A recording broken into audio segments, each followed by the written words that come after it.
அஸ்ஸலாமு அலைக்கும் வரஹ்மத்துல்லாஹி தஆலா வபரகாத்துஹு. திக்ரு. திக்ரு என்றால் என்ன? திக்ரு என்றால் நினைவு கூறுவீராக. நினைவு கூறுறது, ஞாபகப்படுத்துறது. நம்ம யாரை அதிகமாக நினைவு கூறணும்? நம்ம அல்லாஹ் நம்மை படைத்த அல்லாஹ் அதிகமாக நினைவு கூறணும். அப்போ நபி ஸல்லல்லாஹு அலைஹி வஸல்லம் அவங்கக்கிட்ட ஒரு சஹாபி கேட்டிருக்காங்க, யார் ரசூலுல்லாஹ், இஸ்லாத்தில் நிறைய சட்டங்கள் இருக்குது, அதில் எனக்கு ரொம்ப எளிமையான ஒரு சட்டத்தை சொல்லி கொடுங்க, அதை நான் பின்பற்றுறேன் அப்படின்னு. அதுக்கு நபி ஸல்லல்லாஹு அலைஹி வஸல்லம் அவர்கள் சொல்லியிருக்காங்க, உன் நாவு எந்நேரமும் திக்ரு செய்து கொண்டே இருக்கட்டும் அப்படின்னு. நாளைக்கு நம்ம மௌத்தானதுக்கு அப்புறமேட்டுக்கு நம்ம கூட எதுவுமே வராது. நம்ம வீடோ பணமோ பிள்ளைகளோ கணவரோ மனைவியோ யாரும் வரமாட்டாங்க. நம்ம செய்கிற அமல்கள் மட்டும்தான் நம்மளை இங்கேருந்து அங்கே கூட்டிகிட்டு போகும். நாளைக்கு மறுமையில் நம்ம ரொம்ப நாள் நீண்ட காலம் அங்கே தான் வாழ போகிறோம்.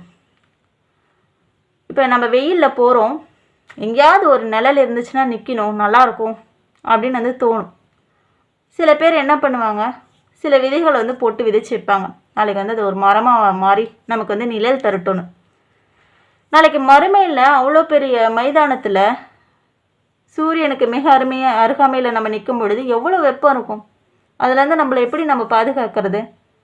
அப்போ நம்ம எப்படி ஒரு மரத்தை விதைச்சாதான், ஒரு விதையை விதைச்சாதான் அது நாளைக்கு மரமாக மாறி நமக்கு நிழலை தரும். நாளைக்கு மறுமையில் நமக்கு நிழல் தரக்கூடிய மரத்தை நம்ம எப்படி இங்கேருந்து விதைக்கிறது? அந்த விதை தான் அமல்கள்.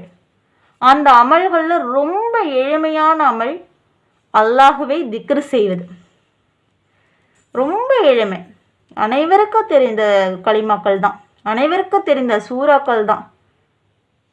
சின்ன சின்ன செலவாத்து, ஸல்லல்லாஹு அலா முஹம்மது ஸல்லல்லாஹு அலைஹி வஸல்லம், ஒரு குட்டி செலவாத்து, அதில் எவ்வளோ பெரிய நன்மை இருக்குது. நாளைக்கு நம்ம நிலையில் நிற்கணும் அப்படிங்கிறதுக்காகவாது நம்ம சின்ன சின்ன அமல்களோ சின்ன சின்ன திக்ரையோ இன்ஷா அல்லாஹ் இன்றையிலிருந்தே செய்யக்கூடிய பாக்கியத்தை அல்லாஹ் தஆலா உங்களுக்கு எனக்கு தந்தருள்வானாக. வரக்கூடிய ரமலான் மாதங்களில் அதிகமான அமல் செய்து அதிகமான நன்மைகளை சேர்க்கக்கூடியவர்களாக நம்ம மாறணும் அப்படின்னு அல்லாஹ் தஆலா கிட்ட நான் உங்களுக்காக வேண்டிக்கிறேன், துவா செய்கிறேன். நீங்களும் துவா செய்யுங்க. அஸ்ஸலாமு அலைக்கும் வரஹ்மத்துல்லாஹி தஆலா வபரகாத்துஹு.